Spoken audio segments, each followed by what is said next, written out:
Huwag kang umasta na parang prinsesa tala. Isang hamak na katulong ka lang na pinakasalan ng anak ko dahil sa awa. At ang batang yan, sa sinapupunan mo.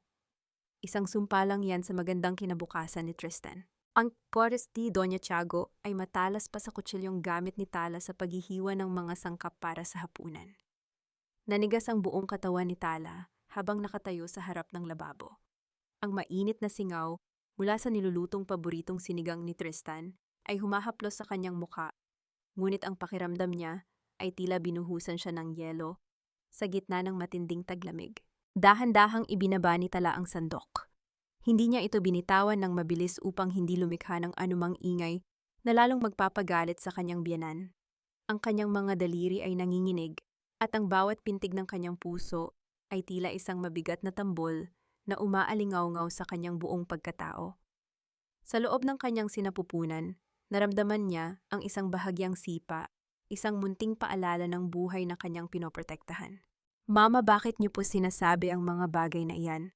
Ang tanging naisagot ni Tala sa boses na halos pabulong. Hindi siya lumingon. Natatakot siyang makita ang mapang-aping titig ng matanda. Ang mga matang kailanman ay hindi tumingin sa kanya ng may pagmamahal mula nang pumasok siya sa bahay na ito. Narinig niya ang papalapit na mga hakbang ni Doña Tiago. Ang tunog ng mamahaling tsinelas nito sa makintab na sahig ay tila mga hakbang ng isang mandaragit na handang sumakmal. Naramdaman ni Tala ang presensya ng matanda sa kanyang likuran, mabigat at puno ng puot. Dahil iyon ang katotohanan, wika ni Doña Tiago, ang boses ay puno ng panunuya. Tingnan mo ang sarili mo, amoy pawis, amoy kusina. Akala mo ba ay sapat na ang pagiging mabuting asawa para manatili sa tabi ng isang tanyag na surgeon? Tristan needs power, Tala. He needs Tiana. Ang pamilya ni Tiana ang mag-aangat sa kanya sa tuktok, hindi ang isang tulad mong walang pangalan at walang pinagmulang yaman. Inilapag ng matanda ang isang maliit na baso ng gatas sa tabi ni Tala. Ang puting likido ay tila inosente, ngunit sa ilalim ng liwanag ng kusina, tila may kakaibang kulay itong itinatago. Inumin mo iyan para sa batain, utos ni Doña Tiago. May kakaibang diin sa salitang bata na nagpatayo ng balahibo ni Tala. Gusto kong siguraduhin na maayos ang kalagayan niyo. Hindi nakakibo si Tala. Ang kanyang lalamunan ay tila tinikang tuyo-tuyong-tuyo na kahit ang sariling laway ay hindi niya malunok. Sa mga sandaling iyon, bumukas ang pinto ng mansyon. Ang pamilyar na tunog ng susi at ang mabibigat na hakbang ni Tristan ay pumuno sa katahimikan ng bahay. Sumilay ang isang munting pag-asa sa puso ni Tala. Si Tristan, ang kanyang asawa, ang lalaking pinag-alayan niya ng lahat ng kanyang karera bilang jewelry designer ng kanyang kalayaan at ng kanyang pagkatao. Tiyak na kapag nakita siya nito, kapag nalaman nito ang sakit na nararamdaman niya, ipagtatanggol siya nito. Pumasok si Tristan sa kusina. Pagod ang kanyang mukha, ang kanyang kurbata ay maluwag na, at ang kanyang mga mata ay tila walang buhay. Hindi niya man lang tiningnan si Tala. Dumiretso siya kay Doña Tiago at humalik sa pisngi nito. Tristan, salamat at dumating ka na. Bungad ng matanda. Biglang nagbago ang tono ng boses nito mula sa pagiging malupit ay naging malambing at tila nag-aalalang ina. Kanina ko pa pinipilit si Tala na uminom ng kanyang bitamina pero parang wala siyang gana. Nag-aalala ako para sa apo ko. Tumingin si Tala kay Tristan, ang kanyang mga mata ay nagsusumamo. Tristan, I'm not feeling well. Can we talk? May narinig ako kanina na, not now, Tala, please call. Putol ni Tristan sa kanya. Ang lamig ng kanyang boses ay tila isang sampal na nagpamanhid sa pisngi ni Tala. I had a long day at the hospital. Maraming komplikasyon sa surgery ko kanina at kailangan ko ng katahimikan. Huwag mo nang dagdagan ang stress ko. Pero Tristan, tungkol ito sa bata. Tungkol sa sinabi ni Mama, pilit ni Tala, ang boses ay nagsisimulang mabasag. Lumapit siya sa asawa at hinawakan ang braso nito, ngunit mabilis na binitawan ni Tristan ang kanyang pagkakahawak. Sabi ko mamaya na, di ba? Galit na wika ni Tristan.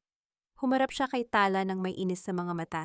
You're always so dramatic. Si Mama na nga ang nag-aasikaso sa'yo, si Mama na nga ang nag-aalaga, tapos magrereklamo ka pa. Be thankful, Tala. Kung hindi dahil sa amin, nasaan ka ngayon? You're just a simple girl I rescued from the streets of her own dreams. Don't make me regret my decision.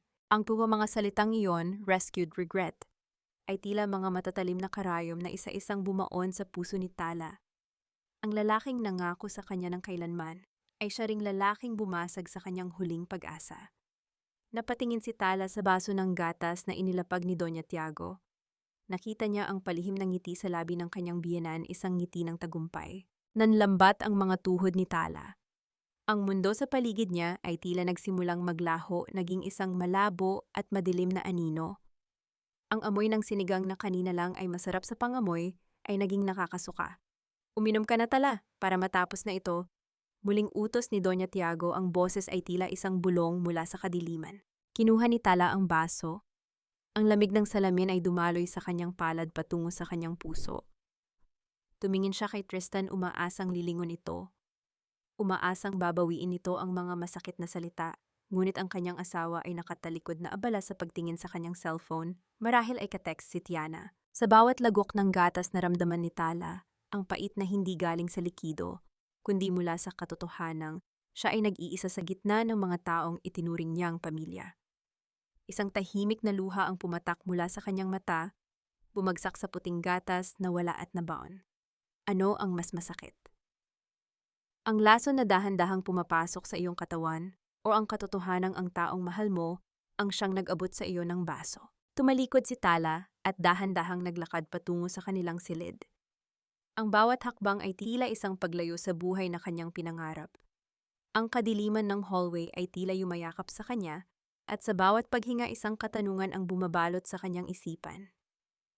Hanggang kailan mo kayang tiisin ang hapdi bago ka tuluyang maging abo? Naiwan sa kusina ang mag-ina, ang kanilang mga bulong ay tila mga ahas na naglalaro sa hangin at sa labas ang ulan ay nagsimulang pumatak malungkot at walang tigil, tila nakikiramay sa isang pusong nagsisimula ng mamatay.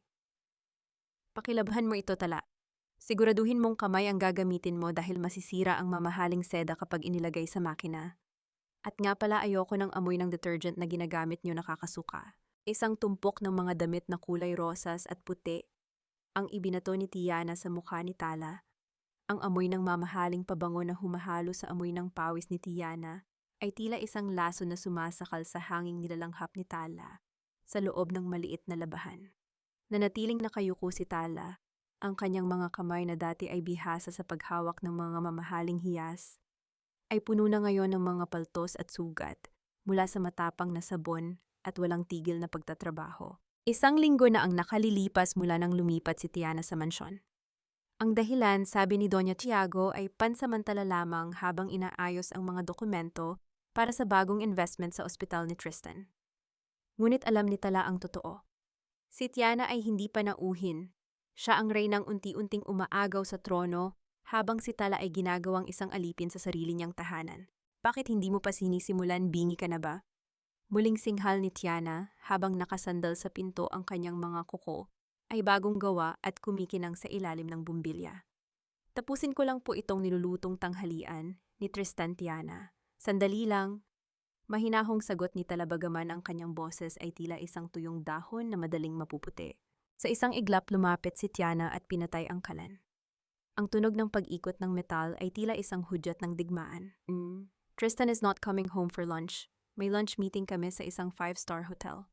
So stop acting like a martyr wife and do what I told you, now. Naramdaman ni Tala ang pag-ikot ng kanyang paningin. Ang gamot na ipinapainom sa kanya ni Doña Tiago gabi-gabi ay tila unti-unting nagnanakaw ng kanyang lakas. Ang kanyang sikmura ay kumukulo at ang bigat ng kanyang sinapupunan ay tila isang pasanin na hindi na niya kayang pasanin ng mag-isa. Ngunit wala siyang magawa. Sa bahay na ito, ang boses ni Tiana ay batas at ang katahimikan ni Tristan ay ang pirma ng kanyang sentensya. Lumipas ang mga oras, ang sikat ng araw ay tumatama sa likod ni Tala habang nakaluhod siya sa harap ng malaking planggana. Ang tubig ay malamig, ngunit ang kanyang puso ay nagbabaga sa bawat pagkuskos sa mga damit ng babaeng nagnanakaw sa kanyang asawa. Sa bawat pagpiga niya sa tela, tila ang sariling buhay ang kanyang pinipiga unti-unti hanggang sa wala nang matira. Nang sumapit ang hapon, dumating si Tristan. Kasama niya si Doña Tiago at kapwa sila masaya habang nagtatawanan. Pagod na pagod si Tala, ang kanyang buhok ay gulo-gulo at ang kanyang duster ay basa ng tubig at sabon. Tristan, welcome home, pilit ng ngiti ni Tala habang tumatayo mula sa pagkakayuko. Ngunit bago pa man makalapit si Tristan, isang matinis na tili ang bumasag sa katahimikan ng mansyon. Tala, bakit mo ginawa iyon? Nagulat ang lahat. Nakita nila si Tiana na nakahandusay sa paanan ng malaking hagdanan. Ang kanyang mukha ay puno ng pait at ang kanyang mga mata ay nag-uunahan sa pagpatak ng luha. Agad na tumakbo si Tristan patungo sa kanya. Ang mukha nito ay puno ng matinding pag-aalala na kailanman ay hindi niya ipinakita kay Tala. Tiana, anong nangyari? Are you okay? Tanong ni Tristan habang maingat na inaalalayan ang babae. Tristan, si Tala. Sinabihan ko lang naman siya na baka pwedeng pakibilisan ang paglalaba dahil may kailangan akong isuot bukas. Pero, bigla niya akong itinulak. Hikbi ni Tiana, ang kanyang boses ay nanginginig sa takot na kunwari ay totoo. Sabi niya mamatay na raw ako dahil inaagaw ko ang atensyon mo. Lumingon si Tristan kay Tala. Ang kanyang mga mata na dati ay puno ng pagmamahal ay naging kasing talas ng kidlat. Tala, sumusobra ka na. Alam mong maselan ang kalagayan ni Tiana dahil sa stress sa trabaho, tapos sasaktan mo pa siya. Hindi totoo iyan, Tristan. Wala akong ginagawa. Malayo ako sa kanya, nasa kusina ako. Depensa ni Tala, ang kanyang puso ay tila sasabog sa tindi ng kaba at sakit. Huwag kang magsinungaling. Sigaw ni Doña Tiago. Lumapit ito at dinuro si Tala. Nakita ko ang galit sa mga mata mo kanina. Painggit na inggit ka kay Tiana dahil siya ang nakakatulong sa asawa mo habang ikaw ay pabigat lang. Tristan, tignan mo ang ginagawa ng babaeng ito sa mga kaibigan natin. Tristan, maniwala ka sa akin. Please. Lumapit si Tala at hinawakan ang kamay ng asawa, ngunit marahas itong iwinaksi ni Tristan. Lumayo ka sa akin, Tala. Nakakatakot ka na. Hindi ko akalain na sa likod ng amo ng mukha mo ay may nakatagong halimaw.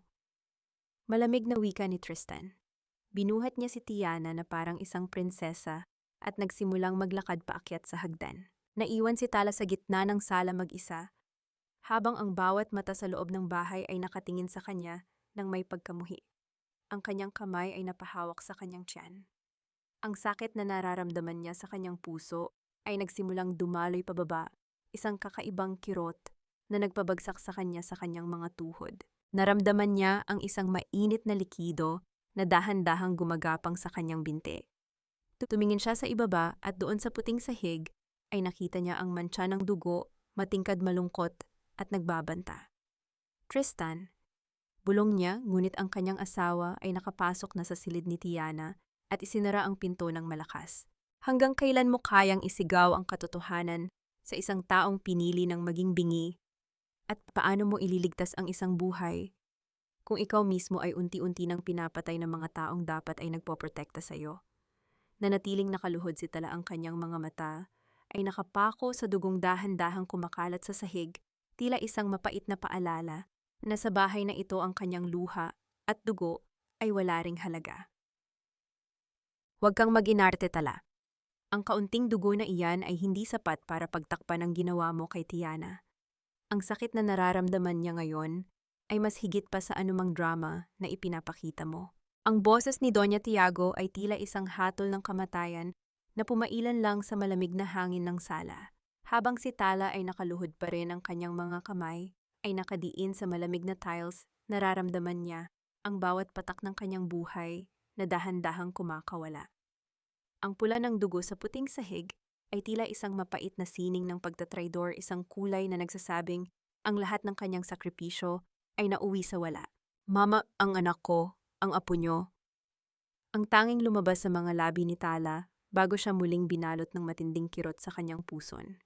Ang sakit ay tila isang libong karayom na sabay-sabay na tumutusok sa kanyang pagkatao, nagnanakaw ng kanyang hininga at lakas. Ngunit sa halip na awa, isang mapangaping tawa ang isinagot ng matanda. Apo, ang bata iyan na magdadala ng kamalasan sa anak ko, mas mabuti pang mawala na iyan ngayon kaysa maging hadlang sa kinabukasan ni Tristan. At para hindi ka na makapanakit pa, doon ka muna sa bodega. Magmuni-muni ka sa mga kasalanan mo. Sa isang iglap, tinawag ni Doña Tiago ang dalawang lalaking tauhan ng bahay. Kinaladkad nila si Tala na tila isang basahang walang halaga patungo sa madilim at maalikabok na bodega sa likod ng mansyon. Ang bawat pagtama ng katawan ni Tala sa sahig habang kinakaladkad siya ay nagdaragdag ng panibagong hapdi sa kanyang sugatang puso. Narinig ni Tala ang pag-ikot ng susi mula sa labas. Ang tunog ng pagkakandado ng pinto ay tila ang huling hininga ng kanyang kalayaan. Nanatili siyang nakahiga sa malamig na semento pinalilibutan ng mga lumang kagamitan at amoy ng amag.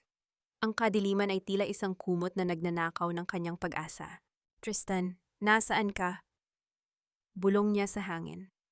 Ang kanyang asawa, ang lalaking pinangakuan siyang poprotektahan sa hirap at ginhawa, ay kasalukuyang nasa itaas inaalagaan ang babaeng naging mitya ng kanyang paghihirap. Ang kawalang katarungan ay tila isang apoy na dahan-dahang tumutupok sa kanyang huling katiting na pagmamahal. Sa gitna ng kanyang pag-iisa, isang mahinang kaluskos ang narinig niya mula sa maliit na bintana sa itaas. Isang anino ang sumilip at dahan-dahang bumukas ang maliit na puwang. Tala, anak! Ito ang boses ni Lola. Isang ang matandang tagapagsilbi na siyang tanging nagpakita sa kanya ng kabutihan mula nang pumasok siya sa pamilyang Tiago. Sa pamamagitan ng maliit na butas, iniabot ni Lola ang isang piraso ng tuyong tinapay at isang maliit na bote ng tubig.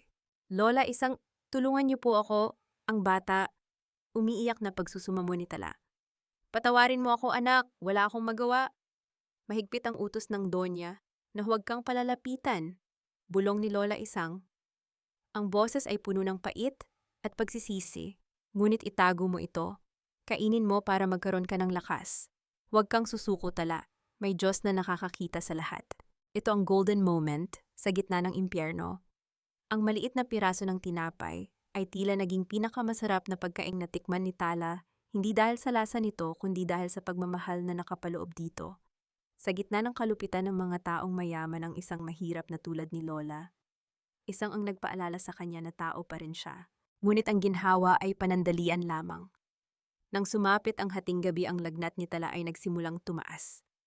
Ang epekto ng gamot na ipinainom sa kanya ni Doña Tiago, ang puting gatas, na may halong lason, ay nagsimula ng manira ng tuluyan. Ang bawat paghinga niya ay tila isang pakikipaglaban sa kamatayan. Naramdaman niya ang huling sipa ng kanyang anak. Isang mahina, napakahinang galaw na tila isang pamamaalam. Ang mga luha ni Tala ay hindi na mapigil sa pag-agos bumabasa sa maduming semento habang yakap-yakap niya ang sarili sa gitna ng panginginig. Sa kabilang dako ng dingding, narinig niya ang tawanan ni Tristan Tiana at Doña Tiago mula sa dining room. Nagdiriwang sila. Nagdiriwang sila habang ang kanyang mundo ay gumuho na ng tuluyan. Patawad, anak. Hindi ka man lang nakita ng nanay. Hikbi ni Tala hanggang sa ang kanyang boses ay tuluyan ng mawala. Isang matinding katahimikan ang bumalot sa bodega. Ang ulan sa labas ay tumigil na, ngunit ang dilim sa loob ng puso ni Tala ay lalong lumalim. Isang katanungan ang naiwan sa hangin. Anong uri ng ina ang kayang pumatay ng sariling apo para lamang sa pera? At anong uri ng ama ang kayang talikuran ang sariling dugo para sa isang ambisyon? Sa mga sandaling iyon, ang huling bahagi ng dating Tala ay pumanaw kasabay ng kanyang anak. At sa gitna ng kamatayang iyon, isang bagong presensya ang nagsimulang mabuo, isang malamig, matigas, at walang takot na bersyon ng kanyang sarili. Ang cliffhanger, sa gitna ng kanyang kawalan ng malay, narinig ni Tala ang pagpasok ni Doña Tiago sa bodega. Hawak nito ang isang dokumento at isang panulat. Pirmahan mo ito, Tala. Ang annulment papers niyo ni Tristan. Kapalit ng iyong kalayaan at ng iyong buhay, ibigay mo sa amin ang lahat. Kung hindi ka na makakalabas ng buhay sa bodegang ito. Hahayaan ba ni Tala na tuluyan siyang maubos o ito na ang simula ng kanyang muling pagkabuhay? Pirmahan mo na ito habang may hininga ka pa, Tala. Huwag mong hintayin na ang mga daga na rito sa bodega ang maging saksi sa huling sandali mo. Ang boses ni Doña Tiago ay malamig pa sa simoy ng hangin sa madaling araw. Inilapag niya ang panulat sa harap ni Tala sa ibabaw ng maruming semento na nababasa na ng luha at dugo. Ang bawat salita ng matanda ay tila isang hatol, isang deklarasyon na ang buhay ni Tala ay wala ng halaga sa pamilyang Tiago. Sa gitna ng kanyang lagnat at panghihina, tiningnan ni Tala ang dokumento. Ang mga salitang annulment of marriage ay tila nagliliyab sa kanyang paningin. Ito ang kabayaran ng kanyang kalayaan. Ito ang huling hiling ng mga taong nagnakaw sa kanyang anak at sa kanyang dangal. Nasaan si Tristan? Ang tanging naisagot ni Tala ang boses ay halos isang paus na bulong. Ang kanyang lalamunan ay tila punong-puno ng bubog sa bawat pagbigkas niya ng pangalan ng asawa. Isang mapait na ngiti ang sumilay sa labi ni Doña Tiago. Si Tristan naroon siya sa grand ballroom ng hotel kasama si Tiana. Ipinagdiriwang nila ang pagpasok ng pamilya ni Tiana bilang pangunahing investor ng ospital. Sa tingin mo ba sa gitna ng tagumpay niya ay may panahon pa siyang isipin ang isang tulad mong mamamatay tao at baliw? Ang katok ay Ang katotohanang iyon ay mas masakit pa sa pisikal na hapdi na nararamdaman ni Tala. Habang siya ay nakahandusay sa maruming sahig, nakikipaglaban para sa bawat hininga ang kanyang asawa, ay nagpapakasaya sa piling ng ibang babae. Ang maitim na katotohanan ay tila isang kutsilyong dahan-dahang hinihiwa ang huling hibla ng kanyang puso. Sa kabilang dako ng lungsod sa loob ng isang marangyang ballroom, suot ni Tristan ang kanyang pinakamahal na tuxedo. Hawak niya ang isang baso ng champagne, ngunit ang kanyang mga mata ay hindi mapakali. Sa bawat tawa ni Tiana sa kanyang tabi, may isang boses sa loob ng kanyang isipan na tumatawag sa pangalan ni Tala. Biglang nag-vibrate ang kanyang cellphone sa bulsa. Isang hindi kilalang numero. Sinagot niya ito lumayo ng kaunti sa ingay ng musika at tawanan. Tristan, tulungan mo ako. Iyon ang boses ni Tala. Mahina, nanginginig at puno ng takot. Nakuha ni Tala ang lumang cellphone ni Lola Isang na Len na iniwan sa tabi ng bintana ng bodega. Tala, nasaan ka? Bakit ganyan ang boses mo? Tanong ni Tristan. Ang kanyang puso ay biglang kumaba ng mabilis. Ngunit bago pa man makasagot si Tala, isang kamay ang humablot sa cellphone ni Tristan. Si Tiana, iyon ang mukha ay puno ng pagkairita, ngunit pilit na nakangiti. Tristan, babe, the senator is calling for us. Huwag mong hayaang masira ang gabi natin dahil sa mga istorbo. Alam mo namang mahilig sa drama ang asawa mo para lang makuha ang atensyon mo. Diba sabi ni Doña Tiago, maayos naman daw siya sa bahay.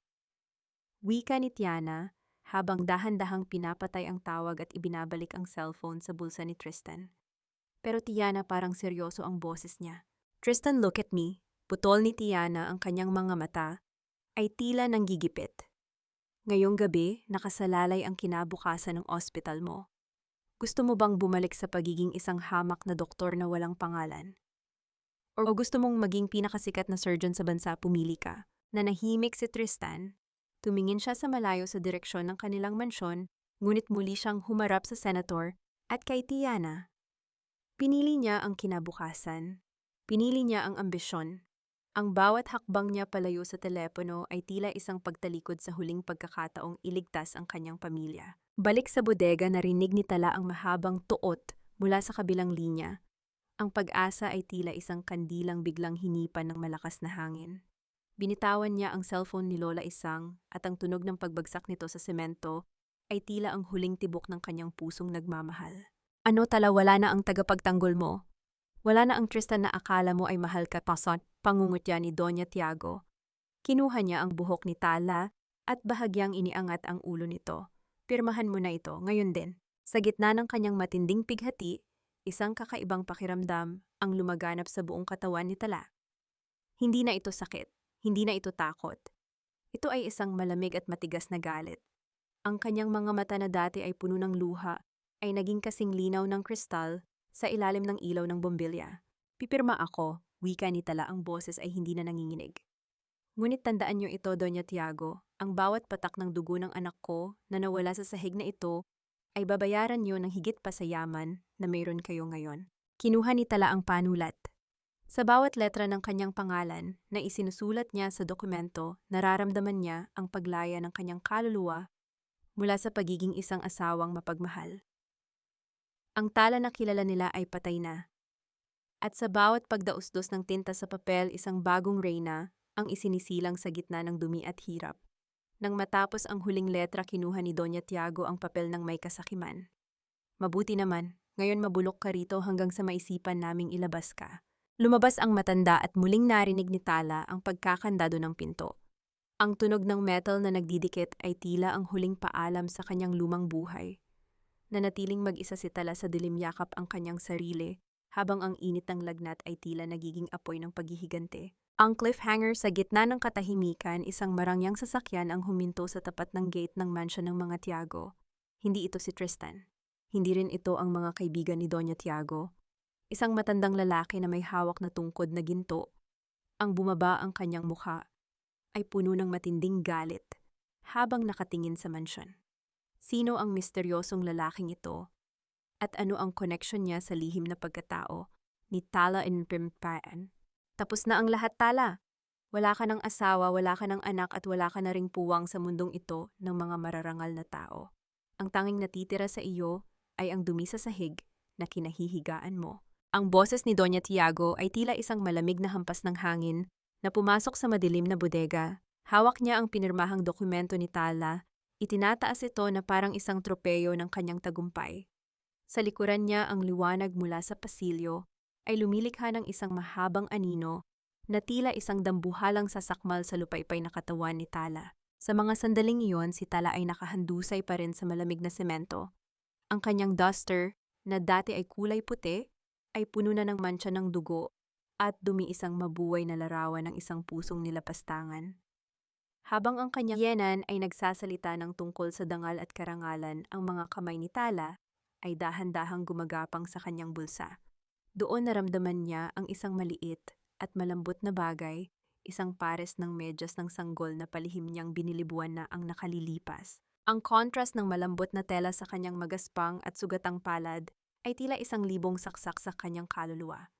Ito ang tanging alaala ng isang pangarap na kailanman ay hindi na masisilayan ng liwanag. Hindi na naramdaman ni Tala ang lamig ng gabi. Ang nararamdaman niya ay ang unti-unting pagmamanhid ng kanyang buong pagkatao. Ang bawat salita ni Doña Tiago ay tila naririnig niya mula sa ilalim ng malalim na katubigan malabo-malayo at wala ng saysay. Ang kanyang lalamunan ay tila punong-puno ng tuyong lupa, kaya kahit ang paghikpi ay hindi niya na magawa. Ang kanyang mga mata ay nananatiling nakapako sa isang maliit na butas sa dingding kung saan aninag ang isang bituin sa kalangitan. Bakit hindi ka sumasagot? Napipi ka na ba dahil sa sobrang pasasalamat na pinalalaya ka na namin? Muling panunuya ng matanda.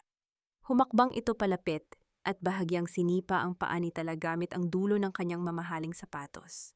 Huwag kang mag-alala, ipapatawag ko si Lola Isang para linisin ang kalat mo rito bukas. Ayoko namang mamamatay ka rito at mag-iwan ng masamang amoy sa mansyon ko. Isang golden moment ng hapis ang bumalot sa silid nang dahan-dahang itapat ni Tala ang maliit na medyas sa kanyang ilong. Wala itong amoy ng sanggol, amoy alikabok lamang ito at luma, ngunit sa kanyang imahinasyon naramdaman niya ang yakap ng isang anak na hindi niya nagawang protektahan. Doon sa gitna ng kadiliman at kawalang pag-asa, isang tahimik na panata ang nabuo sa kanyang isipan. Ang dating Tala na punong-puno ng pag-ibig at pagpapakumbaba ay dahan-dahang nalulusaw at ang natitira na lamang ay ang matigas na uling na handang maging diamante sa ilalim ng matinding pressure. Samantala sa labas ng gate, ang matandang lalaki na may tungkod na ginto ay hindi na makapaghintay. Siya si Don Severino Tordesillas, ang hari ng mga mamahaling hiyas, at ang lolo ni Tala na matagal na niyang kinalimutan dahil sa pagsuway nito sa kanyang utos. Ngunit sa likod ng kanyang matigas na mukha ay ang isang pusong nag-aalala para sa kaisa-isang apo. Buksan niyo ang gate, ngayon din. Ang sigaw ni Don Severino, ang boses ay tila isang pagyanig ng lupa na nagpatayo sa mga balahibo ng mga security guard. Nang bumukas ang gate, hindi na naghintay ang matanda. Dumiretso siya sa loob ng mansyon, ang tunog ng kanyang tungkod sa marmol na sahig ay tila isang babala ng paparating na bagyo. Nakita niya si Tristan na kapapasok lang din mula sa party, mukhang lasing at pagod. Nasaan ang apo ko? Tanong ni Don Severino, ang kanyang mga mata ay nagdiningning sa galit. Nagulat si Tristan.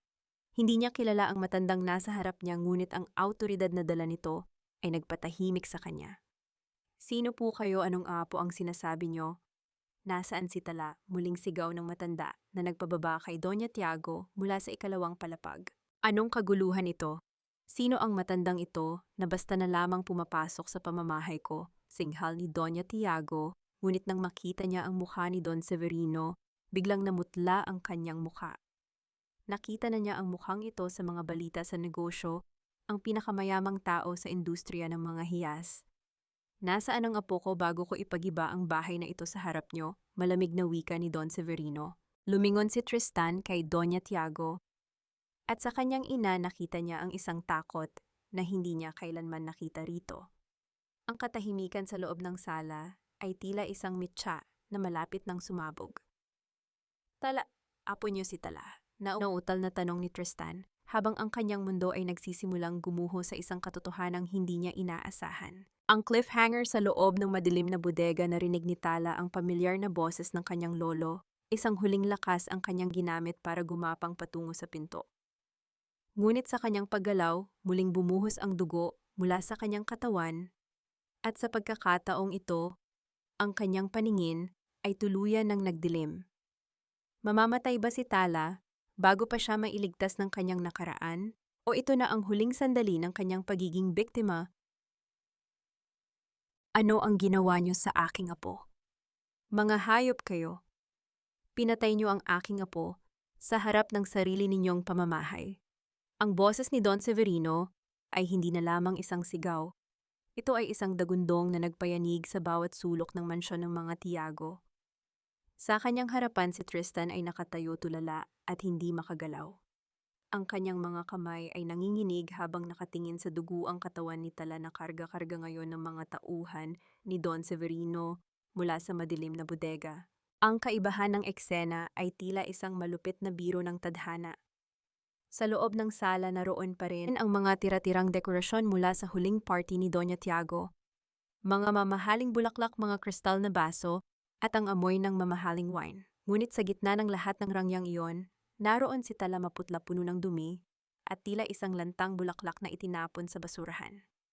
Ang kanyang asawang si Tristan, ang tanyag na doktor na nakakapagligtas ng buhay ng ibang tao, ay hindi man lang magawang hawakan ang sarili niyang asawa dahil sa tindi ng hiya at takot na bumabalot sa kanya. Lolo, si Tala, hindi ko po alam. Ang tanging na isagot ni Tristan ang kanyang boses ay tila isang basag na plaka. Hindi mo alam, singhal ni Don Severino habang dinuduro ang dibdib ni Tristan gamit ang kanyang tungkod na ginto. Doktor ka Tristan, pero hinayaan mong mabulok ang asawa mo sa isang bodega habang nakikipaghalakakan ka sa mga kaibigan mong mapagpanggap.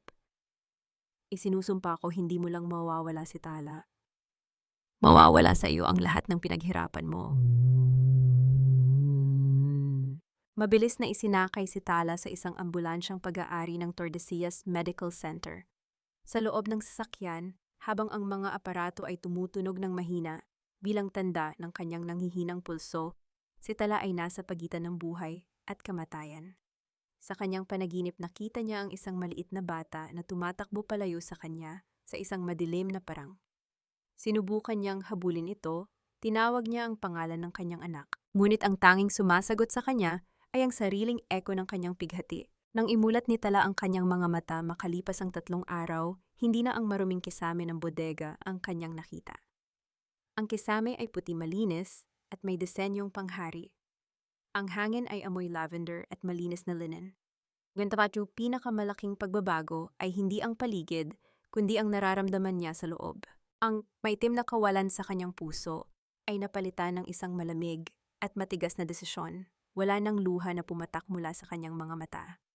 Ang bawat emotion ay tila na freeze naging isang matalim na piraso ng yelo na handang sumugat sa sinumang humawak dito. Pumasok si Don Severino sa silid ang kanyang mukha ay lumambot nang makitang gising na ang kanyang apo. Tala, apo ko, salamat sa Diyos at gising ka na. Tumingin si Tala sa kanyang lolo. Lolo, sunduin niyo na ako. Tapos na ang pagpapanggap ko bilang isang asawang mapagmahal. Ang Tala na nakilala niyo noon ay pumanaw na kasabay ng aking anak. Ang boses ni Tala ay hindi na ang mahina at nagsusumamong boses ng isang biktima. Ito ay boses ng isang babaeng nakatayo na sa tuktok ng kanyang sariling kapangyarihan. Anong gusto mong gawin ko, Tala? Sabihin mo lang at ipapabagsak ko ang pamilya Tiago sa loob ng isang gabi.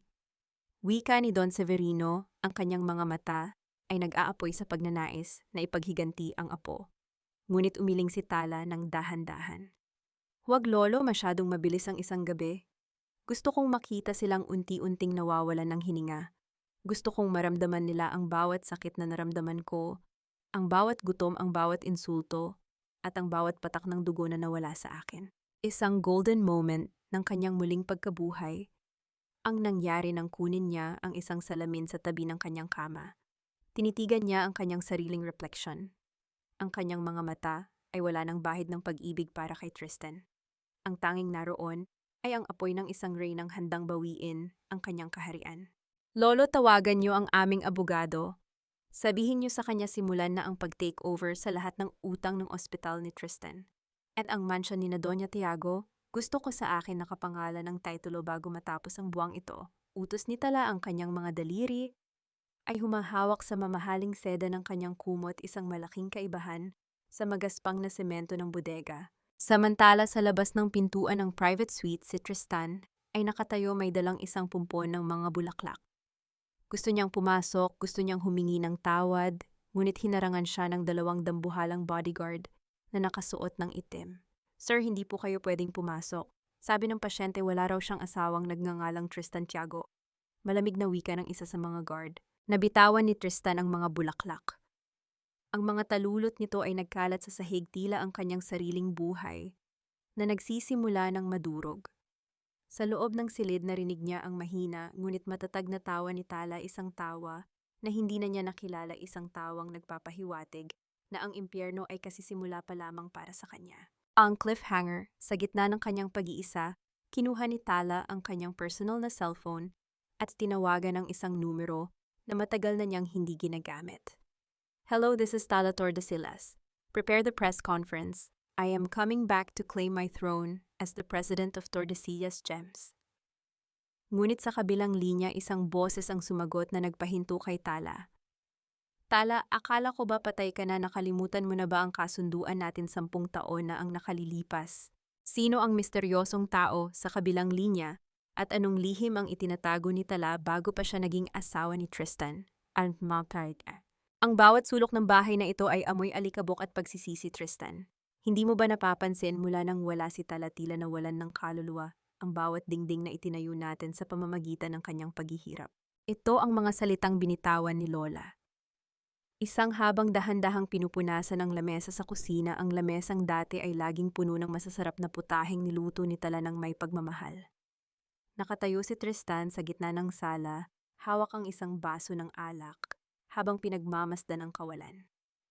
Ang katahimikan sa loob ng mansyon ay tila isang mabigat na kumot na sumasakal sa kanya.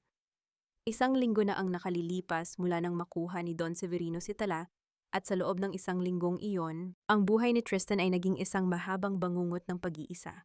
Lola, please stop it. Alam mong ginagawa ko ang lahat para mahanap siya. Bulong ni Tristan, ang kanyang boses ay puno ng pagod. Ngunit sa ilalim ng kanyang pagod ay ang isang katotohanang ayaw niyang aminin, na kahit mahanap niya si Tala, wala na siyang mukhang maihaharap dito. Sa kabilang banda sa itaas na palapag ng Tordesillas Tower, ang kapaligiran ay kabaligtaran ng kalungkutan sa bahay ng mga Tiago. Doon ang bawat hininga ay amoy tagumpay at kapangyarihan. Si Tala ay nakaupo sa likod ng isang malaking mesa na gawa sa mahogany. Suot niya ang isang matingkad na pulang suit, ang kanyang buhok ay maayos na nakapusod, at sa kanyang mga daliri ay nagniningning ang isang dambuhalang diamante, ang simbolo ng kanyang pagbabalik. Walang bakas ng panghihina sa kanyang mukha. Ang bawat pirma niya sa mga dokumento ay mabilis at sigurado. Kasalukuyan niyang pinangangasiwaan ang pagbili sa mga distressed assets ng pamilya Tiago. Ang bawat utang, ang bawat sangla, at ang bawat butas sa pananalapi ng ospital ni Tristan ay dahan-dahang nilalamon ng kanyang kumpanya. Isang golden moment ng kanyang bagong buhay ang nangyari nang makita niya sa kanyang drawer ang isang lumang sketchpad. Doon may isang drawing ng isang singsing na balak sana niyang iregalo kay Tristan sa kanilang anibersaryo. Hinaplos ni Tala ang papel na ramdaman ang bawat guhit na ginawa niya noong panahong ang tanging pangarap niya ay ang maging isang mabuting asawa. Ngunit sa halip na maiyak, dahan-dahang pinunit ni Tala ang papel. Ang tunog ng pagkapunit ng papel ay tila musika sa kanyang pandinig, isang paalala na ang bawat hibla ng kanyang lumang pagkatao ay wala na. Miss Tala, handa na po ang mga dokumento para sa foreclosure ng Tiago Mansion. Ang bangko ay naghihintay na lamang ng inyong huling hudyat, wika ng kanyang sekretarya na pumasok ng walang ingay. Tumango si Tala, ang kanyang mga mata ay tila dalawang kristal na walang emotion.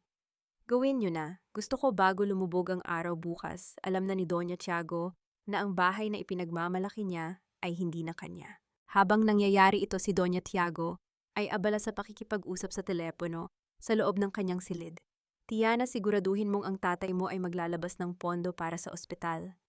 Hindi na tayo makakahiram sa bangko, lahat sila ay biglang tumatanggi sa atin. Ngunit sa kabilang linya ang boses ni Tiana ay hindi na kasing lambing ng dati. Tita, stop calling me. My father is in the middle of a political scandal. Hindi namin kayo matutulungan ngayon. At saka bakit ko ba tutulungan ang isang pamilyang pabagsak na look for another victim, tita? I'm done with Tristan. Nabitawan ni Doña Tiago ang kanyang telepono. Ang tunog ng pagbagsak nito sa carpet ay tila isang babala. Sa unang pagkakataon sa kanyang buhay, naramdaman niya ang tunay na takot. Ang takot ng isang taong mawawalan ng lahat. Biglang narinig ang malakas na katok sa pintuan ng mansion. Hindi ito ang mahinang katok ng isang bisita. Ito ay ang mabigat at awtoritatibong tunog ng kahoy na tinatamaan ng kamao ng isang opisyal ng batas. Nang buksan ni Tristan ang pinto, tumambad sa kanya ang isang lalaking nakabarong may hawak na isang itim na folder. Good afternoon, Mr. Tristan Tiago. Kami po ay mula sa Sheriff's Office. Dala namin ang notice of eviction at foreclosure para sa ari-ariang ito. Ang bagong may-ari ng lupang ito at ng mansyon ay ang Tordesillas Gems Incorporated. Nanigas si Tristan. Ang pangalang Tordesillas ay tila isang kidlat na tumama sa kanyang isipan. Anong sinasabi niyo, sino ang nag-utos nito? Ang utos ay nanggaling mismo sa aming chairman, si Miss Tala Tordesillas. Malamig na sagot ng opisyal. Sa likuran ni Tristan, lumitaw si Doña Tiago, ang kanyang mukha ay kasing puti ng papel. Hindi maaari. Ang hampas lupang iyon, paano niya nakuha ang bahay ko? Ang cliffhanger, habang nagkakagulo sa loob ng mansyon isang itim na sasakyan, ang dahan-dahang huminto sa tapat ng gate. Bumukas ang bintana nito at sumilip ang mukha ni Tala. Tinitigan niya ang mansyong naging kulungan niya sa loob ng 3 taon. Ngunit bago pa man siya makaalis, isang lalaki ang lumitaw sa gilid ng kanyang sasakyan. Ang misteryosong lalaki mula sa kanyang nakaraan na tumawag sa kanya noong nakaraang gabi. Tala, akala mo ba ay makakatakas ka na sa akin dahil lang mayaman ka na ulit? May utang ka pa sa akin, ang utang na hindi mo kayang bayaran ng kahit anong diamante. Bulong ng lalaki habang nakadikit ang kanyang muka sa salamin ng bintana. Sino ang lalaking ito at ano ang lihim na kasunduan nila ni Tala na maaring sumira sa kanyang inaasam na paghihiganti at pabnimpalkea? Hindi kita kailangan, Tristan. You're just a doctor with a bankrupt hospital and a mother who's a liability. Akala mo ba ay papakasalan kita dahil sa pag-ibig? I needed your name for my father's campaign, but now that you're a nobody, you're just trash to me. Ang boses ni Tiana ay tila isang malamig na hampas ng katotohanan sa gitna ng nagaganap na gulo sa labas ng mansyon ng mga Tiago. Habang ang mga tauhan ng sheriff ay dahan-dahang inilalabas ang mga mamahaling muebles mula sa loob ng bahay, si Tristan ay nakatayo sa tapat ni Tiana, hindi makapaniwala sa naririnig.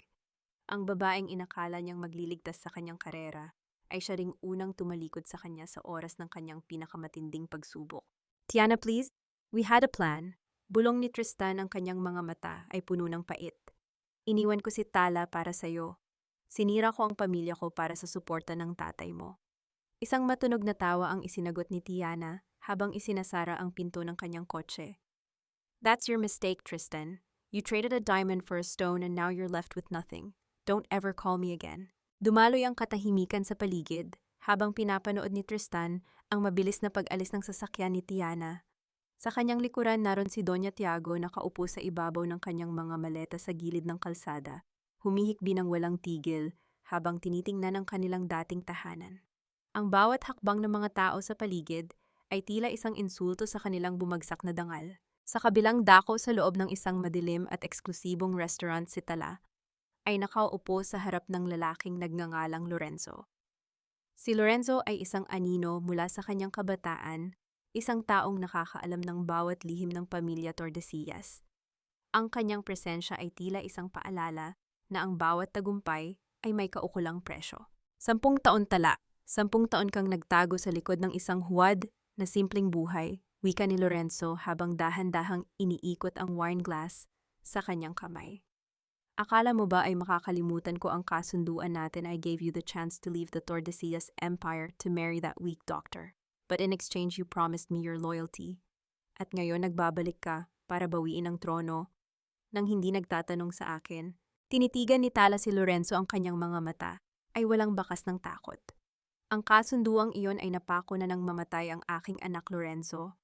Wala na akong pakialam sa katapatan o sa mga laro ng kapangyarihan.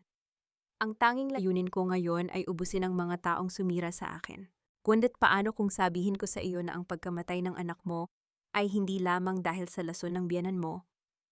Isang matalim na ngiti ang sumilay sa labi ni Lorenzo. Paano kung sabihin ko sa iyo na may mas malalim pang dahilan kung bakit kailangang mawala ang batang iyon? Naramdaman ni Tala ang paghinto ng pintig ng kanyang puso. Ang manda ng pagdududa ay tila isang makapal na amog na bumalot sa kanyang isipan. Ang bawat hininga niya ay naging mabigat, at ang hawak niyang kubyertos ay dahan-dahang binitawan niya na lumikha ng isang mahinang tunog sa ibabaw ng porselana. Isang golden moment ng hapis ang bumalot sa kanya nang maisip niya ang bawat gabi sa bodega. Kung hindi lang si Doña Tiago ang may sala, sino pa ang may kagagawan nito? Mayroon pa bang mas malaking kalaban na nagtatago sa likod ng mga anino? Samantala sa labas ng mansyong kinukuha na ng bangko si Tristan, ay dahan-dahang lumapit sa isang basurahan sa gilid ng gate. Doon nakita niya ang isang maliit na bote ng gamot na itinapon ng kanyang ina bago sila lumabas. Dinampot niya ito at binasa ang label. Ang kanyang mga kamay ay nanginginig nang mapansin ang isang maliit na marka sa ilalim ng bote, isang markang hindi dapat naroon sa isang simpleng bitamina. Ano ito, Mama? Tanong ni Tristan nang makalapit siya sa kanyang ina. Bakit may marka ng ospital ni Tiana ang mga gamot na ibinigay mo kay Tala? Nanlaki ang mga mata ni Doña Tiago, ngunit bago pa man siya makasagot, isang itim na sasakyan ang huminto sa kanilang tapat. Bumaba ang bintana nito at tumambad ang mukha ni Tala. Ang kanyang tingin ay kasing lamig ng kamatayan. Tristan, itawag ni Tala, ang boses ay tila isang bulong mula sa kabilang buhay. Bago ka maghanap ng sagot sa bote na iyan, baka gusto mong malaman kung nasaan na ang huling labi ng anak natin. Dahil kahit ang puntod niya kinuha ko na rin sa inyo. Ang cliffhanger, sa mga sandaling iyon, isang tawag ang natanggap ni Tala mula sa kanyang head of security. Ma'am, may nahanap po kaming CCTV footage mula sa labas ng bodega noong gabing mawalan kayo ng malay. Hindi lang po si Doña Tiago ang pumasok sa silid na iyon. May isang lalaking nakasuot ng itim at mukhang pamilyar ang kanyang boses sa inyo. Sino ang lalaking pumasok sa bodega? At ano ang koneksyon niya sa misteryosong lason na pumatay sa anak ni Tala? Tristan, huwag kang magbulag-bulagan. Alam nating dalawa na ang gamot na yan ay galing sa laboratorio ng tatay ni Tiana. Binayaran nila ako para siguraduhing hindi mabubuhay ang batang iyan dahil sagabal siya sa pagsasama nyo at sa kinabukasan ng ospital. Ang pag-amin na ito ni Doña Tiago ay tila isang malakas na dagok na nagpabingi kay Tristan habang sila ay nakatayo sa gilid ng kalsada pinalilibutan ng kanilang mga gamit na tila mga basura. Ang bawat salita ng kanyang ina ay isang lason na mas matindi pa sa ipinainom nito kay Tala. Ang katotohanang ang kanyang ina at ang babaeng inakala niyang tagapagligtas niya ay nagsabwatan para patayin ang sarili niyang anak ay isang pasakit na hindi kayang gamutin ng anumang medisina. Sa kabilang dako ng lungsod sa loob ng isang marangyang penthouse na nakatitig sa buong Kalakhang, Maynila, si Tala ay nakatayo sa harap ng isang dambuhalang salamin. Ang kanyang suot na gown ay kulay ginto, kumikinang sa ilalim ng mga chandelier, tila isang baluti ng isang reynang handang sumabak sa huling digmaan. Hawak niya ang isang dambuhalang kwintas ng mga diamante, ang Tordesillas Legacy, na tila yelo sa lamig ng dumampi sa kanyang balat. Isang golden moment ng hapis ang bumalot sa kanya nang makita niya ang kanyang reflection. Ang mukhang nasa salamin ay hindi na ang Tala na marunong ngumiti ng totoo. Ang kanyang mga mata ay tila dalawang malalim na balon ng pait at determinasyon. Dahan-dahan niyang hinaplos ang kanyang leeg. Doon sa bahaging dati ay may bakas ng mga daliri ni Tristan sa tuwing yayakapin siya nito ng mahigpit. Ngunit ngayon tanging ang bigat ng mga diamante ang kanyang nararamdaman. Ma'am, handa na po ang sasakyan para sa Grand Gala. Wika ni Lorenzo na nakatayo sa likuran niya. Ang kanyang anino ay tila isang bantay mula sa kadiliman. Nakarating na rin po ang balita na ang pamilya Tiago ay kasalukuyang nasa labas ng ballroom, umaasang makikiusap sa bagong may-ari ng ospital. Isang malamig na ngiti ang sumilay sa labi ni Tala. Gusto nilang makiusap. Ibigay natin sa kanila ang pagkakataon. Gusto kong makita ang mukha ni Tristan kapag nalaman niyang ang hampaslupang asawa niya ang humahawak sa huling hininga ng kanyang pangarap. Bumaba si Tala patungo sa lobby kung saan naghihintay ang isang mahabang itim na limousine. Ang bawat hakbang ng kanyang high heels sa marmol na sahig ay tila isang martilyo na pumupukpok sa kabaong ng kanyang nakaraan. Ngunit bago siya sumakay, muling naalala ni Tala ang footage na ipinakita sa kanya ni Lorenzo, ang lalaking nakasuot ng itim na pumasok sa bodega noong gabing mawalan siya ng malay. Sa footage nakita niya ang lalaking iyon na lumapit sa kanyang duguang katawan. Hindi siya tinulungan nito. Sa halip may kinuha itong isang maliit na notebook mula sa kanyang bag, ang notebook kung saan nakatago ang lahat ng kanyang mga disenyo ng alahas. At ang boses na narinig niya sa video bago ito lumabas, "Patawad Tala.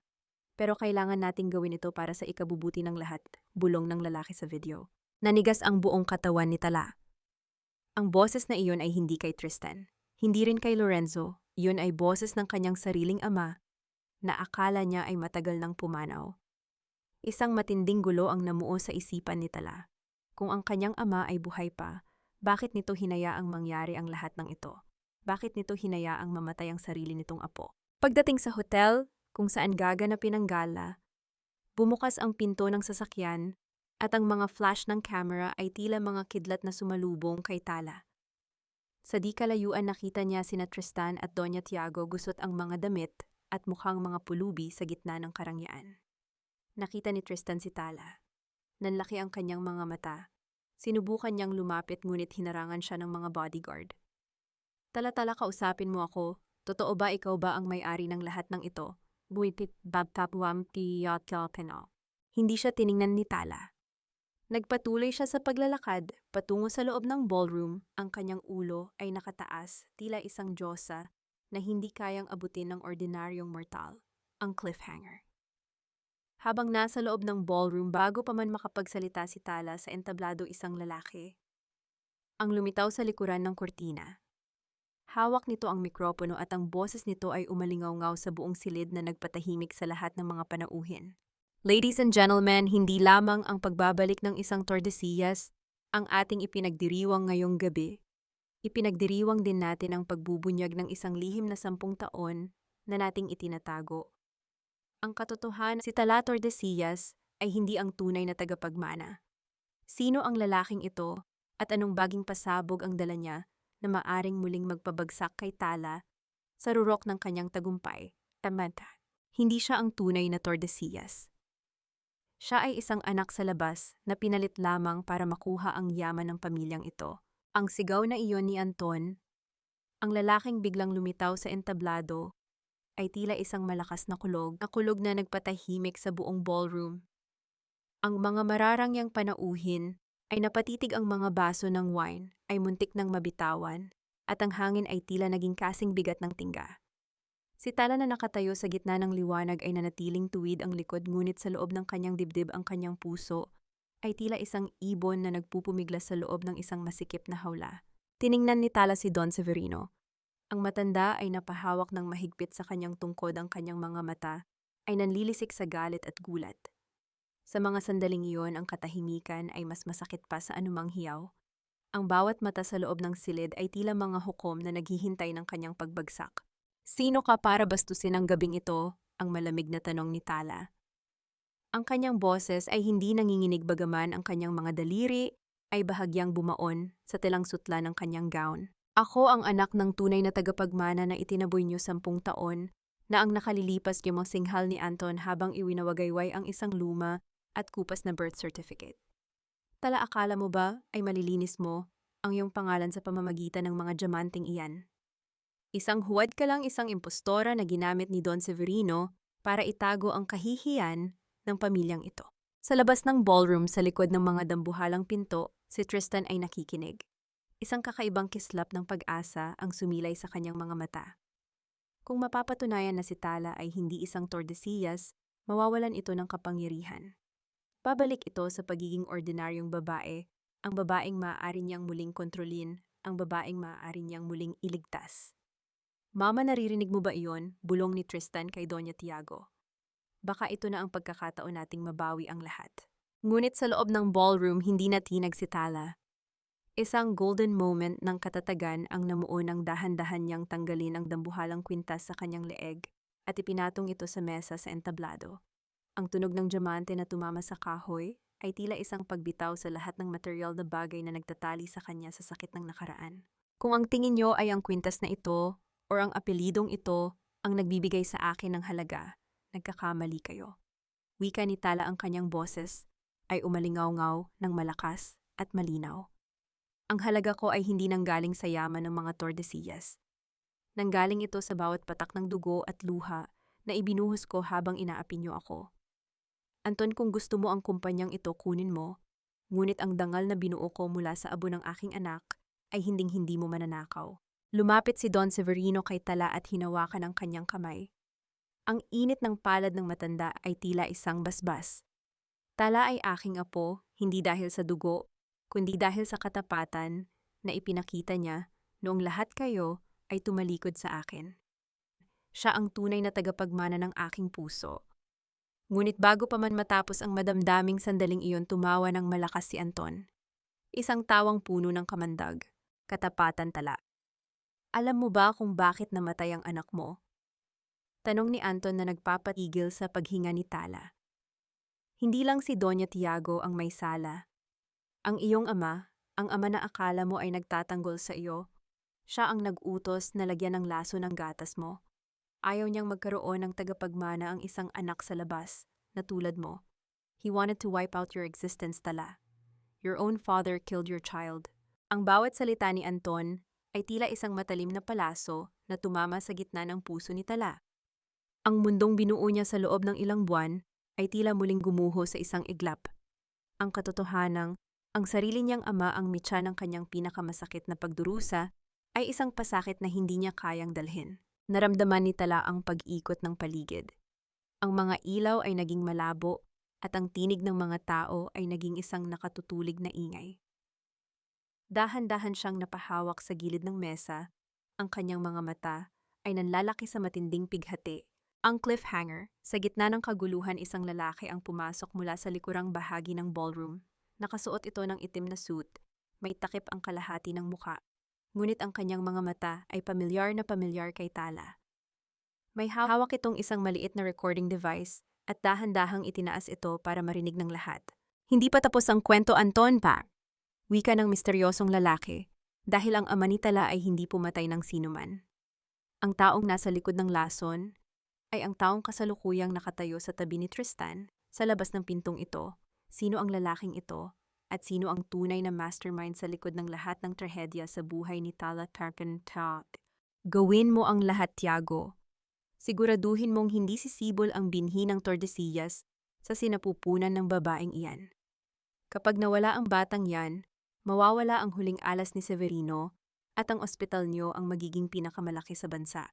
Ang boses na galing sa recording device ay tila isang malamig na kamay na sumasakal sa bawat taong nasa loob ng ballroom.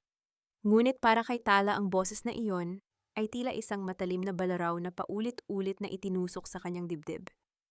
Kilalang-kilala niya ang boses na iyon, malamig, mapagmataas at puno ng kawalang puso. Yun ang boses ng senator, ang ama ni Tiana. Kasunod nito ay ang boses ni Doña Tiago sa recording. Huwag kayong mag-alala, Senator. Ang gatas na iniinom niya gabi-gabi ay tila isang matamis na bitamina, ngunit unti-unti nitong pinapatay ang anumang buhay sa loob niya. Tristan will never know. He's too busy chasing the dreams we built for him. Ang katahimikan sa loob ng silid ay tila isang mabigat na ulap na malapit ng sumabog. Ang mga mararangyang panauhin ay napahawak sa kanilang mga dibdib. Ang iba ay napaiyak sa tindi ng kawalang katarungan. Dahan-dahang bumukas ang dambuhalang pinto ng ballroom at doon sa gitna ng liwanag ay nakatayo sina Tristan, Doña Tiago at Tiana. Ang kanilang mga mukha ay kasing puti ng pader, ang kanilang mga mata ay nanlalaki sa matinding takot at kahihiyan. Naramdaman ni Tala ang paghinto ng kanyang mundo. Ang bawat salitang narinig niya ay tila isang replay ng bawat gabing naghirap siya sa bodega ng bawat patak ng dugo na nawala sa kanya habang ang kanyang asawa ay nagpapakasaya sa piling ng mga taong pumatay sa kanilang anak. Isang internal crumbling ang naganap sa loob ni Tala. Ang kanyang mga binti ay nanginginig at ang kanyang paningin ay nagsisimulang lumabo dahil sa matinding puot na humahalo sa kanyang pighati. Hindi siya makasigaw. Ang kanyang tinig ay tila nabaon sa ilalim ng napakaraming dumi at dusa. Dahan-dahan niyang tiningnan si Tristan, ang lalaking minahal niya, nang higit pa sa sarili niya. Tristan! Ang tanging naisagot ni Tala, ang boses ay halos isang paos na bulong na dinala ng hangin. Tala, hindi ko alam. Pilitin mo akong paniwalaan na wala akong kinalaman dito. Ang nauutal na wika ni Tristan habang sinusubukang lumapit sa entablado. Ngunit ang bawat hakbang niya ay tila isang insulto sa alaala ng kanilang anak. Wala kang alam! Isang matunog na sampal ang nagpalingon sa ulo ni Tristan. Hindi si Tala ang sumampal sa kanya kundi si Don Severino. Ang matanda ay nanginginig sa galit, ang kanyang tungkod ay itinuro sa mukha ni Tristan. Wala kang alam dahil pinili mong maging bulag. Pinili mong yakapin ang pera at kapangyarihan habang ang asawa mo ay unti-unting pinapatay ng sarili mong ina. Sa tabi ni Tristan, si Tiana ay pilit na tumatalikod, sinusubukang tumakas sa kahihiyan, ngunit hinarangan siya ng mga pulis na pumasok mula sa likuran. Si Doña Tiago naman ay napaluhod sa sahig, humihikbi ng walang tigil habang ang kanyang mga kamay ay nakatakip sa kanyang mukha. Ang lahat ng karangyaan na ipinagmalaki niya ay naglaho ng parang bula sa harap ng katotohanan. Isang golden moment ng katarungan ang namuo nang dahan-dahang lumapit si Tala sa kanyang biyanan. Hindi siya sumigaw, hindi siya nanakit. Dahan-dahan niyang iniyuko ang kanyang ulo hanggang sa magkapantay ang kanilang mga mata. Mama, bulong ni Tala, ang boses ay malamig pa sa yelo. Ang gatas na ibinigay niyo sa akin, ang pait na iniwan niyo sa puso ko, ibinabalik ko na sa inyo ngayon. Hindi niyo lang pinatay ang anak ko, pinatay niyo rin ang huling rason kung bakit dapat sana kayong patawarin. Tumingin si Tala sa misteryosong lalaki, sa entablado ang lalaking nagdala ng ebidensya. Ikinumpas nito ang kanyang kamay at tinanggal ang takip sa mukha. Nanlaki ang mga mata ni Tala. Iyon ang matapat na sekretarya ng kanyang ama, si Gabriel, na akala niya ay kasama rin sa trahedyang nangyari 10 taon na ang nakalilipas. Miss Tala, ang iyong ama ay hindi kailanman nagtaksil sa inyo. Wika ni Gabriel, ang boses ay puno ng katapatan. Siya ang nag-utos sa akin na bantayan kayo sa malayo dahil alam niyang ang pamilya ni Tiana ay may balak na masama sa inyo. Ngunit nahuli kami ng senator. Kinuha nila ang recording na ito at ginamit ito para takutin si Don Severino. Ngunit ngayon malaya na ang katotohanan. Ang bawat piraso ng puzzle ay dahan-dahang nabuo sa isipan ni Tala. Ang kanyang buong buhay ay naging isang laro ng kapangyarihan ng ibang tao at siya ang naging tanging sakripisyo. Ang cliffhanger, habang pinapangunahan ng mga pulis ang pag-aresto kina Tiana at Doña Tiago, isang doktor na naka-uniforme mula sa ospital ni Tristan, ang biglang tumakbo patungo sa gitna ng ballroom. Hawak nito ang isang folder na may tatak na highly confidential. Tigil, May, kailangan kayong malaman tungkol sa autopsy ng bata. Sigaw ng doktor, ang kanyang mukha ay puno ng kaba. Si Talay, ang gamot na iniinom niya, hindi lang ito basta lason. May isang bagay kaming natuklasan sa DNA ng bata na magbabago sa lahat ng nalalaman niyo tungkol sa pamilyang ito. Anong lihim ang nakatago sa dugo ng batang pumanaw at paano nito muling babasagin ang mundo ni Tala? Sa huling pagkakataon, Pampatahay. Baog si Tristan, ayon sa pinakahuling pagsusuri sa kanyang medical records, bago pa man sila ikasal ni Tala, wala siyang kakayahang magkaanak. Ngunit ang batang nawala, ang batang kinuha niyo sa sinapupunan ni Tala, ay kumpirmadong anak ni Tristan. Isang medical na himala na nangyayari lamang sa isa sa 1,000,000 pagkakataon. Ang boses ng doktor ay tila isang hatol mula sa langit na nagpatahimik sa buong ballroom.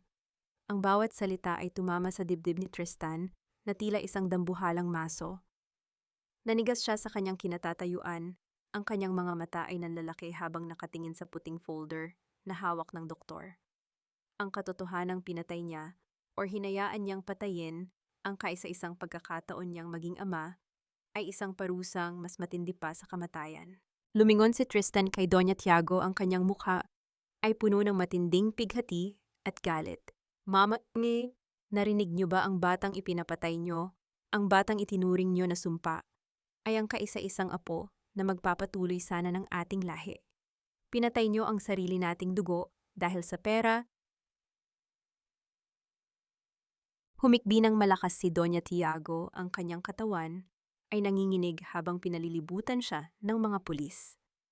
Wala na ang kanyang dangal, wala na ang kanyang yaman, at ngayon wala na rin ang tanging bagay na mahalaga sa kanya, ang kanyang anak. Ang puot sa mga mata ni Tristan ay sapat na para malaman niyang habang buhay na siyang mag-iisa sa likod ng rehas. Sa gitna ng lahat ng ito, si Tala ay nananatiling nakatayo sa entablado. Ang kanyang mga mata ay nakapikit. Tila dinaramdam ang bawat hibla ng hangin na dumadaloy sa kanyang paligid. Ang maitim na kawalan sa kanyang puso ay dahan-dahang napapalitan ng isang malamig na kapayapaan. Ang lahat ng katanungan ay may sagot na. Ang lahat ng sakit ay may pangalan na. Dahan-dahang imulat ni Tala ang kanyang mga mata at tumingin kay Tristan. Hindi na galit ang naon, kundi isang malalim na awa. Awa para sa isang lalaking naging alipin ng kanyang sariling ambisyon hanggang sa mawala sa kanya ang lahat. Tristan, ang tawag ni Tala ang boses ay tila isang bulong mula sa isang malayong nakaraan. Tapos na ang lahat. Ang bawat sentimo ng inyong utang sa ospital, ang bawat piraso ng lupang kinatatayuan nyo, ay kinuha ko na. Hindi dahil sa gusto kitang saktan, kundi dahil kailangan kong bawiin ang buhay na ninakaw nyo sa akin. Tala, patawarin mo ako. Please give me one more chance. Pagsusumamo ni Tristan habang pilit na inaabot ang laylayan ng gown ni Tala. Ngunit dahan-dahang humakbang palayo si Tala. Ang patawad ay ibinibigay sa mga taong nagkamali, Tristan. Pero ang ginawa nyo sa anak ko, ay isang bagay na tanging ang Diyos lamang ang may karapatang humusga. Mula sa gabing ito, wala nang Tristan Tiago sa buhay ni Tala Tordesillas. Isang golden moment ng kanyang muling pagkabuhay ang nangyari nang hubarin ni Tala ang kanyang suot na sapatos at dahan-dahang bumaba ng entablado na nakayapak. Ang bawat hakbang niya sa malamig na marmol ay tila isang paglalakbay patungo sa kanyang bagong simula. Ang mga diamante sa kanyang leeg ay nagniningning tila mga tala na nagbibigay ng liwanag sa kanyang daan. Sa labas ng hotel, ang mga pulis ay dinala na sina Tiana at Doña Tiago. Ang senator naman ay napabalitang nag-resign na dahil sa lumabas na recording. Ang pamilya Tiago ay tuluyan ng gumuho, naging isang babala sa lahat na ang yaman na itinayo sa kasinungalingan ay madaling mawawasak sa harap ng katotohanan. Lumapit si Don Severino kay Tala at niyakap ang kanyang apo ng mahigpit. Tapos na ang laban, na poko. Maaari ka nang huminga ng maluwag. Tumingala si Tala sa langit kung saan nagniningning ang napakaraming bituin. Naramdaman niya ang isang mahinang ihip ng hangin na humaplos sa kanyang pisngi, tila isang halik mula sa kanyang anak. Doon sa gitna ng katahimikan ng gabi, nalaman ni Tala na hindi siya nag-iisa. Lolo, wika ni Tala habang nakangiti ng totoo sa unang pagkakataon. Gusto kong bumalik sa paggawa ng alahas. Ngunit sa pagkakataong ito, gagawa ako ng isang disenyo na hindi para sa pera, kundi para sa mga ina na tulad ko na natutong bumangon mula sa pinakamalalim na hukay ng pighati. Ang cliffhanger, habang naglalakad palayo si Tala, nakita niya si Gabriel na naghihintay sa tabi ng sasakyan. Inabot nito sa kanya ang isang maliit na susi na may nakasabit na pangalan ng isang lugar sa probinsya. Ma'am, may isang huling regalo ang iyong ama bago siya tuluyang magtago. Isang lugar kung saan maaari niyong simulan ang inyong paghilom. Ano ang naghihintay kay Tala sa misteryosong lugar na iyon? At makakamit ba niya ang tunay na kaligayahan na matagal na niyang ipinagkakait sa kanyang sarili?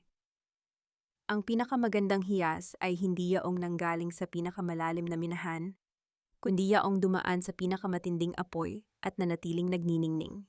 Isang taon na ang nakalilipas mula nang gumuho ang mundo ng mga Tiago sa gitna ng ballroom. Gayon sa isang maliit at payapang bayan sa baybayin ng Batanes, ang tanging naririnig ni Tala ay ang marahang paghampas ng mga alon sa naglalakihang bato at ang malamyos na awit ng hangin.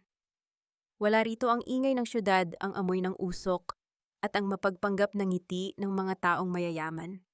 Dito sa maliit na puting bahay na iniwan ng kanyang ama, natagpuan ni Tala ang isang kayamanan na hindi mabibili ng anumang diamante ang kanyang sarili. Nakatayo si Tala sa tapat ng kanyang workbench. Ang sikat ng hapon ay tumatama sa mga piraso ng pilak at mga hilaw na bato na nasa kanyang harapan. Hindi na siya gumagawa ng mga diamante para sa mga reyna, Ngayon ang kanyang mga disenyo ay hango sa kalikasan, mga hugis ng alon, mga talulot ng bulaklak, at ang ningning ng bituin sa madaling araw. Ang bawat piraso ay may kwento ng pag-asa. Dahan-dahan niyang hinawakan ng isang maliit na pendant na hugis anghel.